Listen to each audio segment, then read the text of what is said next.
हरे कृष्णा। आप सभी का स्वागत है आपके अपने YouTube चैनल कथा सुख में। प्रिय श्रोताओं, आज दिन है रविवार और दिनांक है 11 जनवरी। आज माघ मास कृष्ण पक्ष की अष्टमी तिथि रहेगी सुबह 10:21 तक। उसके बाद नवमी तिथि आरंभ हो जाएगी। आज 11 जनवरी को ब्रह्म मुहूर्त का समय सुबह 4:45 से 5:30 तक होगा। ब्रह्म मुहूर्त का जो समय होता है वो पूजा ध्यान के लिए अत्यंत ही शुभ समय होता है। आज सूर्योदय होगा सुबह 7:15 पर और सूर्यास्त होगा शाम 5:42 पर। राहुकाल का समय होगा दोपहर 10:30 से 12 बजे तक। अब सुनिए माघ मास महात्म्य के 8वें अध्याय की कथा। यमदूत कहने लगा कि तुमने यह बड़ी सुंदर वार्ता पूछी है। यद्यपि मैं पराधीन हूँ, फिर भी तुम्हारे स्नेहवश अपनी बुद्धि के अनुसार बतलाता हूँ कि जो प्राणी काया, वाचा और मनसा से कभी दूसरों को दुख नहीं देते, वे यमलोक में नहीं जाते। हिंसा करने वाले वेद, यज्ञ, तप और दान से भी उत्तम गति को नहीं पाते। अहिंसा को सबसे बड़ा धर्म, तप और दान बताया गया है। जो मनुष्य जल या पृथ्वी पर रहने वाले जीवों को अपने भोजन के लिए मारते हैं, वे कालसूत्र नामक नरक में पड़ते हैं और वहां पर अपना मांस खाते हैं और रक्त पीप का पान करते हैं तथा पीप की कीच में उनको कीड़े काटते हैं। हिंसक, जन्मांध, काने कुबड़े, लूले लंगड़े, दरिद्र और अंगहीन होते हैं। इस कारण इस लोक तथा परलोक में सुख की इच्छा रखने वाले को काया, वाचा तथा मन में दूसरों का द्रोह नहीं करना चाहिए। जो हिंसा नहीं करते उनको किसी प्रकार का भय नहीं होता। जिस तरह सीधी और टेढ़ी दोनों प्रकार की बहने वाली नदियां समुद्र में मिल जाती हैं, वैसे ही सब धर्म अहिंसा में प्रवेश कर जाते हैं। ब्रह्मचारी, गृहस्थ, वानप्रस्थी तथा यति सभी अपने अपने धर्म का पालन करने और जितेंद्रिय रहने से ब्रह्मलोक को प्राप्त करते हैं। जो जलाशय आदि बनाते हैं और सदैव 5 यज्ञ करते हैं, वे यमपुरी में नहीं जाते। जो इंद्रियों के वशीभूत नहीं है, वेदवादी और नित्य ही अग्नि अर्थात हवन आदि का पूजन करते हैं, वे स्वर्ग को जाते हैं। युद्ध भूमि में जो शूरवीर मर जाते हैं, वे सूर्यलोक को प्राप्त होते हैं। जो अनाथ, स्त्री, शरण में आए हुए तथा ब्राह्मणों की रक्षा के लिए प्राण देते हैं, वे कभी स्वर्ग से नहीं लौटते। जो मनुष्य लूले लंगड़े, वृद्ध, अनाथ तथा गरीबों का पालन करते हैं, वे भी स्वर्ग में जाते हैं। जो मनुष्य गायों के लिए पानी का आश्रय करते हैं तथा कुआं, तालाब और बावड़ी बनवाते हैं, वे सदैव स्वर्ग में निवास करते हैं। जैसे जैसे जीव इनमें पानी पीते हैं, वैसे ही उनका धर्म बढ़ता है। जल से ही मनुष्य के प्राण हैं, इसलिए जो प्याऊ आदि लगाते हैं, वे अक्षय स्वर्ग को प्राप्त करते हैं। बड़े बड़े यज्ञ भी वह फल नहीं देते जो अधिक छाया वाले वृक्ष मार्ग में लगाने से देते हैं। जो मनुष्य वृक्ष रोपण करता है, वह सदैव दानी और यज्ञ करने वाला होता है। जो अच्छे फल और अच्छी छाया वाले मार्ग के वृक्षों को काटता है, वह नरकगामी होता है। तुलसी का पौधा लगाने वाला सब पापों से छूट जाता है। जिस घर में तुलसी वन है, वह घर तीर्थ के समान है और उस घर में कभी यमदूत नहीं प्रवेश करते। तुलसी के सुगंध से पितरों का चित्त आनंदित हो जाता है और वे विमान में बैठकर विष्णुलोक को जाते हैं। नर्मदा नदी का दर्शन, गंगा का स्नान और तुलसी दल का स्पर्श, यह सब बराबर बराबर फल देने वाला है। हर एक द्वादशी को ब्रह्मा जी भी तुलसी का पूजन करते हैं। रतन, सोना, फूल तथा मोती की माला के दान का इतना पुण्य नहीं जितना तुलसी की माला के दान का है। जो फल आम के 1000 और पीपल के 100 वृक्षों को लगाने से होता है, वह तुलसी के एक पौधे को लगाने से होता है। पुष्कर आदि तीर्थ गंगा आदि नदी, वासुदेव आदि देवता सब ही तुलसी में वास करते हैं। जो एक बार, दो या तीन बार रेवा नदी से उत्पन्न शिव मूर्ति की पूजा करता है अथवा स्फुटित रत्न के पत्थर से आप निकले हुए तीर्थ में, पर्वत या वन में रखी हुई शिव की मूर्ति की पूजा करता है, सदैव ओम नमः शिवाय मंत्र का जाप करता है, यमलोक की कथा भी नहीं सुनता, प्रसंग, शत्रुता, अभिमान से शिव पूजा के समान पापों को नष्ट करने वाला तथा कीर्ति देने वाला तीन लोकों में और कोई काम नहीं। जो शिवालय स्थापित करते हैं वे शिवलोक में जाते हैं। ब्रह्मा, विष्णु तथा शिव का मंदिर बनाकर मनुष्य वैकुंठवासी होता है। जो भगवान की पूजा के लिए फूलों का बाग लगाते हैं वे धन्य हैं। जो माता पिता, देवता और अतिथियों का सदैव पूजन करते हैं वे ब्रह्मलोक को प्राप्त होते हैं। तो प्रिय श्रोताओं, यह थी माघ मास महात्म्य के 8वें अध्याय की कथा। बाकी के अध्याय की कथा हम कल श्रवण करेंगे। तो प्रिय श्रोताओं, यह था माघ मास अध्याय के 8वें अध्याय की कथा। बाकी के अध्याय का हम कल श्रवण करेंगे। प्रिय भक्तजनों, आप सुनिए एक बहुत ही दिलचस्प कथा। एक मूर्ति बनाने वाला था। वह मौत से बहुत डरता था। वह हमेशा मौत को धोखा देने के उपाय ही सोचता रहता। उसे मौत से बचने की एक तरकीब सूझी। उसने सोचा कि मैं इतनी अच्छी मूर्तियां बनाऊंगा कि मूर्ति और असली व्यक्ति में कोई फर्क ही नहीं दिखेगा। वह मूर्तिकार दिन भर मेहनत करने लगा। सचमुच वह अच्छी से अच्छी मूर्तियां बनाने लगा। लोगों को असली व्यक्ति और उसकी मूर्तियों में कोई भी अंतर नहीं दिखता था। एक दिन उसने खुद की कई मूर्तियां बनाने का विचार किया। कड़ी मेहनत के बाद उसने खुद की 9 मूर्तियां बना ली। मूर्तियां इतनी सजीव बनी कि मूर्तिकार व मूर्ति में कोई भी अंतर नहीं दिखता। कई साल बीत गए। यमराज ने अपने दूत को आज्ञा दी कि जाओ उस मूर्तिकार को लेकर आओ। यमराज का दूत मूर्तिकार के घर आया। वहां वह एक जैसी ही शक्ल की 10 लोगों को देखकर हैरान हो गया। उसे समझ में नहीं आया कि इनमें से असली मूर्तिकार कौन है। वह वापस यमराज के पास लौट गया और जाकर यमराज ने दूत को अपनी समस्या कह सुनाई।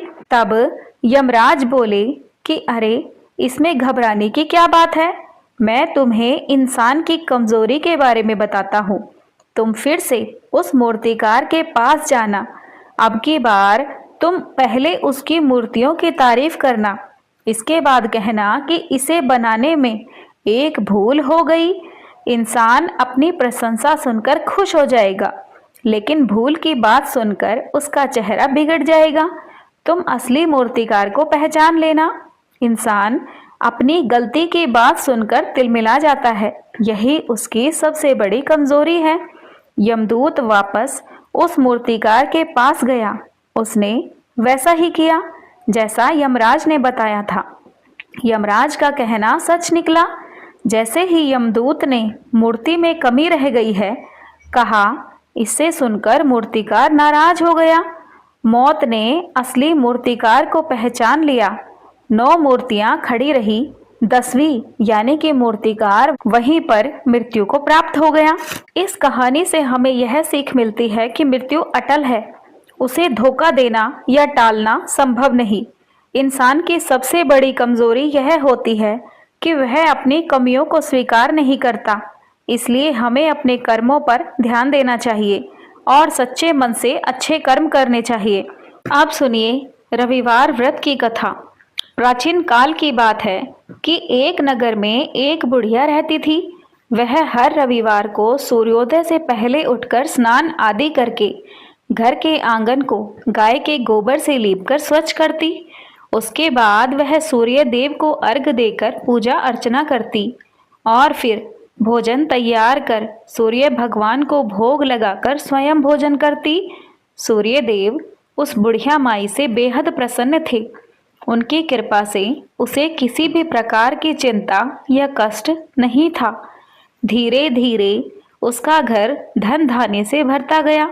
उस बुढ़िया को खुश देखकर उसकी एक पड़ोसन उससे ईर्ष्या करने लगी। बुढ़िया के पास खुद की गाय नहीं थी, इसलिए वह रविवार के दिन घर लीपने के लिए उसी पड़ोसन की आंगन में बंधी गाय का गोबर लाती थी।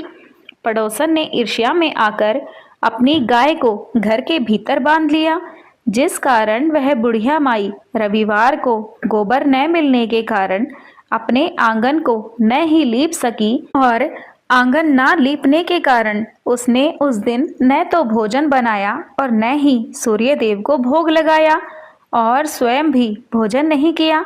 फिर सूर्यास्त के बाद भूखी प्यासी वह सो गई। इस प्रकार उसने निराहार व्रत किया। सूर्यदेव यह सब कुछ देख रहे थे। बुढ़िया की भक्ति भावना से प्रसन्न होकर उसी रात सूर्यदेव ने उसे सपने में दर्शन दिए और इच्छा पूर्ण करने वाली गाय देने का वरदान दिया। अगले दिन जब वह बुढ़िया माई सोकर उठी तो उसने देखा कि उसके आंगन में एक सुंदर गाय और एक बछड़ा बंधा है। बुढ़िया माई उस गाय को देखकर हैरान रह गई। उसने शीघ्रता से उस गाय को चारा खिलाया। वहीं ये सब देखकर उसकी पड़ोसन उससे और भी अधिक ईर्ष्या करने लगी। जैसे ही गाय ने सोने का गोबर किया तो पड़ोसन की तो आंखें फटी की फटी रह गई। फिर उसने तुरंत सोने का गोबर उठाया और अपने घर ले गई और अपनी गाय का सामान्य गोबर वहां रख गई। कई दिनों तक बुढ़िया माई को सोने के गोबर के बारे में कुछ भी पता नहीं चला। ऐसे में बुढ़िया पहले की तरह ही सूर्य देव का व्रत करती रही और व्रत की कथा सुनती रही।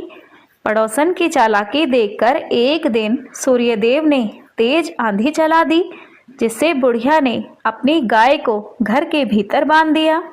अगले दिन जब बुढ़िया माई उठी तो उन्होंने देखा कि उनकी गाय ने तो सोने का गोबर किया है। उनके आश्चर्य का कोई ठिकाना न रहा। उस दिन के बाद से वह बुढ़िया माई अपनी गाय को घर के भीतर ही बांधने लगी। सोने के गोबर से बुढ़िया माई कुछ ही दिनों में बहुत ही अधिक धनी हो गई। उस बुढ़िया माई के धनी होने से उनकी पड़ोसन बुरी तरह जल भुनकर राख हो गई और उसने अपने पति को समझा बुझाकर उस नगर के राजा के पास भेज दिया। सुंदर गाय को देखकर राजा बहुत खुश हुआ। सुबह जब राजा ने सोने का गोबर देखा तो उनके आश्चर्य का ठिकाना न रहा। उधर सूर्य भगवान को भूखी प्यासी बुढ़िया माई को इस तरह प्रार्थना करते देख उस पर दया आ गई। उसी रात सूर्य भगवान ने राजा को स्वप्न में कहा कि राजन, बुढ़िया की गाय व बछड़ा तुरंत लौटा दो, नहीं तो तुम पर विपत्तियों का पहाड़ टूट पड़ेगा, तुम्हारा महल नष्ट हो जाएगा। सूर्य भगवान के स्वप्न से बुरी तरह भयभीत राजा ने प्रातः उठते ही गाय और बछड़ा बुढ़िया माई को लौटा दिया।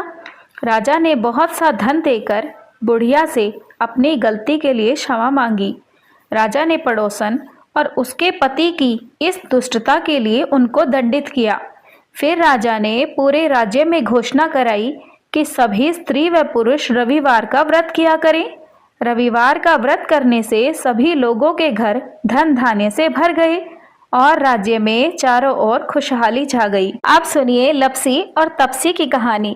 कहते हैं कि सभी महात्म्य सुनने के बाद और सभी कहानियां सुनने के बाद लपसी और तपसी की कहानी सुनना बहुत ही जरूरी होता है। एक लपसी था, एक तपसी था।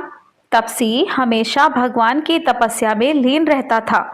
लपसी रोजाना 1.25 सेर की लापसी बनाकर भगवान को भोग लगाकर जीम लेता था।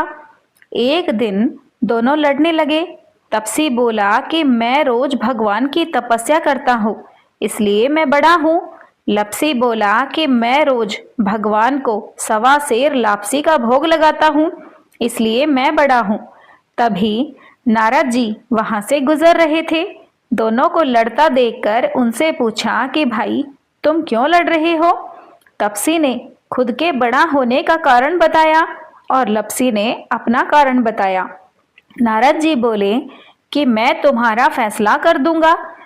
दूसरे दिन लप्सी और तपसी नहाकर अपनी रोज की भक्ति करने आए तो नारद जी ने छुपकर 1.25 करोड़ की एक एक अंगूठी उन दोनों के आगे रख दी। तपसी की नजर जब अंगूठी पर पड़ी तो उसने चुपचाप अंगूठी उठाकर अपने नीचे दबा ली। लप्सी की नजर अंगूठी पर पड़ी लेकिन उसने ध्यान नहीं दिया। भगवान को भोग लगाकर लापसी खाने लगा। तब नारद जी सामने आए तो दोनों ने पूछा कि कौन बड़ा, तो नारद जी ने तपसी से खड़ा होने को कह दिया। वो खड़ा हुआ तो उसके नीचे दबी अंगूठी दिखाई पड़ी। नारद जी ने तपसी से कहा कि तपस्या करने के बाद भी तुम्हारी चोरी करने की आदत नहीं गई, इसलिए लप्सी बड़ा है और तुम्हें तुम्हारी तपस्या का कोई फल भी नहीं मिलेगा। तपसी शर्मिंदा होकर माफी मांगने लगा। उसने नारद जी से पूछा कि मुझे मेरी तपस्या का फल कैसे मिलेगा।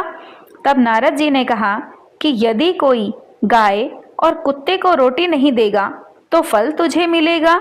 यदि कोई ब्राह्मण को भोजन करवाकर दक्षिणा नहीं देगा तो फल तुझे मिलेगा। यदि कोई साड़ी के साथ ब्लाउज नहीं देगा तो फल तुझे मिलेगा। यदि कोई दिए से दिया जलाएगा तो फल तुझे मिलेगा। यदि कोई सारी कहानी सुने लेकिन तुम्हारी कहानी नहीं सुने तो फल तुझे मिलेगा। उसी दिन से हर व्रत कथा कहानी के साथ लप्सी तपसी की कहानी भी सुनी और कही जाती है। तो प्रिय भक्तजनों, आज की यह कथा यहीं पर पूर्ण होती है। मिलते हैं अगली कथा में। यदि आज की यह पावन कथा आपको हृदय स्पर्शी लगी हो तो कृपया इसे लाइक, शेयर, सब्सक्राइब करना न भूलिएगा। बेल आइकन दबाना न भूलिएगा ताकि हमारी आने वाली हर नई वीडियो की सूचना तुरंत आप तक पहुंच सके। आप सभी सुखी व स्वस्थ रहें। मिलते हैं अगली वीडियो में।